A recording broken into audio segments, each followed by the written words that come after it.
గుండెలు జత కట్టడమే మీ ఎజెండా, జనగుండల గుడి కట్టడమే జగను ఎజెండా.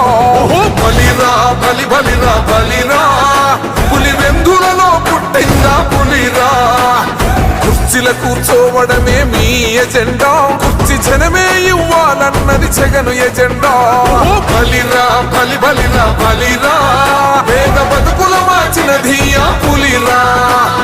గవర్నెన్స్ లో ఎప్పుడు చూడని అభివృద్ధి ఈ రోజు జరుగుతా ఉంది. మొట్టమొదటిసారిగా స్కూళ్లు మారుతా ఉన్నాయి, రూపురేఖలు మారుతా ఉన్నాయి. హాస్పిటల్స్ మొట్టమొదటిసారిగా ప్రివెంటివ్ కేర్ అన్నది దేశానికే పరిచయం చేస్తా ఉన్నాం బుల్లెట్ క్లినిక్స్ ద్వారా. ఈ 4 సంవత్సరాల కాలంలోనే ఏకంగా మా అన్న ప్రభుత్వంలో మరో 4 సీపోర్ట్స్ ఈ రోజు వేగంగా కట్టడం జరుగుతా ఉంది అని కూడా చెప్పండి. భయమెరుగని